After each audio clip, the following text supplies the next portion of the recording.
So we could give you hundreds of clips like that from governors, including Democratic, or Democrat as I call them, governors, which is actually the correct term. We could give you hundreds of clips just like that. We have them. We didn't want this to go on too long, but I just want to say it's, it's very sad when people write false stories like, in that case, I guess it was gotten mostly from the New York Times, which is a highly, if you had libel laws, they would have been out of business even before they'll end up going out of business. So it's too bad. But we could have given, you saw the statements. We have hundreds of statements, including from Democrats and Democrat governors. And if you look, they were all saying, we need ventilators, you don't hear ventilators anymore. They have all the ventilators they need, which we were right about. We said, you're asking for too many, you don't need that. And in all fairness, these two people right here, Dr. Birx, Dr. Fauci, they said, I don't think they need that many ventilators. I said, I agree. At one point, and I'm not knocking New York for this, but they were asking, you remember, 40,000 ventilators. And that's more than they have all over the country. And we got them a lot of ventilators, and nobody's complained. We got them, as you know, beautiful. We built hospital rooms all over the country. The governor of Louisiana, John Bel Edwards, was very nice. He said, you know what, you don't have to build a second hospital, because good news is happening. They're not able to fill the beds. They needed 2 hospitals. We built one. It was perfect. We're just starting the other. I called him up. I said, you think we should build the second one? I don't think you're going to need it. He said, let me get back. He got back. We didn't need it. With Governor Cuomo, in all good spirit and faith, he wanted to have the Jacob Javits Center done. And we built 2,900 incredible beds, incredible. Then we made it COVID, or to be exactly accurate, COVID-19, and which was a lot of work. We had to change the ductwork. We had to seal up certain areas. We had to put areas of rooftop things over the beds. We did a lot of work, and we had it, but they never really had too much use for it. And they called also, Mayor de Blasio, rightfully, he called, he said, would it be possible to get more medical help? So now not only are we building facilities, they're asking us for help because they're unable to man it. And we got him the help. We got Mayor de Blasio a lot of help.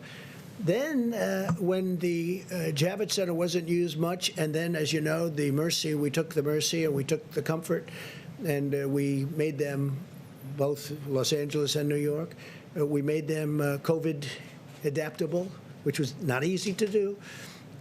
And we didn't get almost any people sent there. They didn't need them at the beginning because they didn't need it for anything but this, because there were fewer accidents, fewer motorcycles, fewer everything. And what we did was like an incredible job, but they didn't need them. It turned out they were there. We were ready. You know the expression, they have an expression, ready, willing, and able. We were ready, willing, and able. What the Army Corps of Engineers did was a miracle.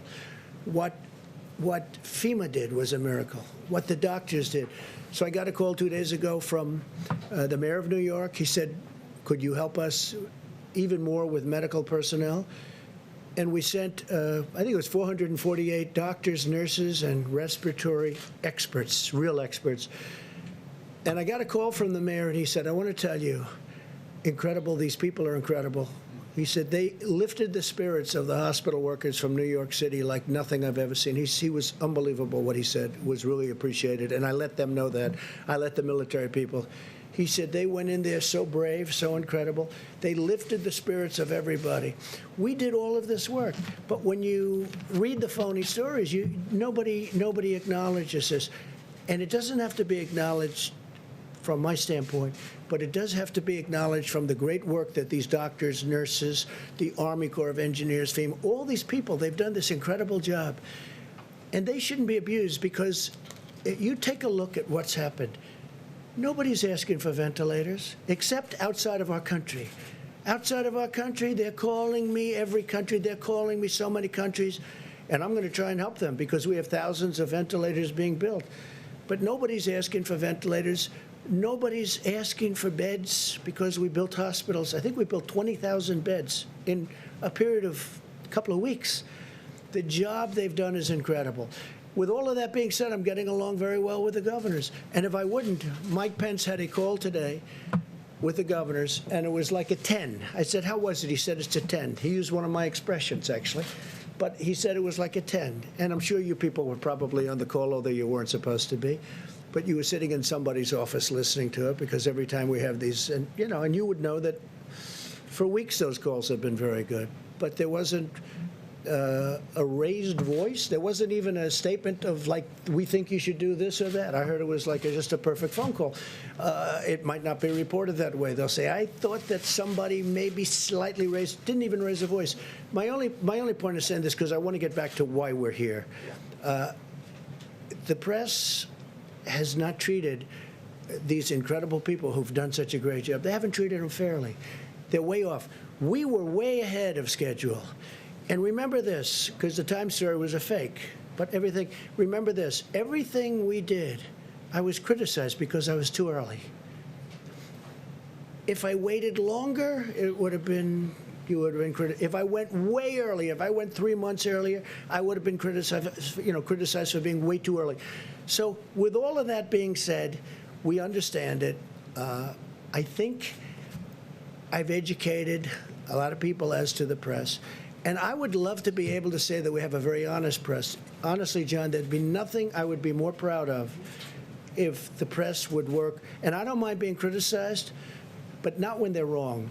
Not when people have done a great job. Yes. Can I ask you about the video? Because I've never seen a video like that played in this room. Damage assessment it looks a bit like a campaign ad. Who produced that video for you? That was done by a group in the office, and it was done we just put some clips together. I could give you, I'll bet you I have over 100 more clips, even better than them. They were just pieced together over the last 2 hours. That was just, we have far better than that.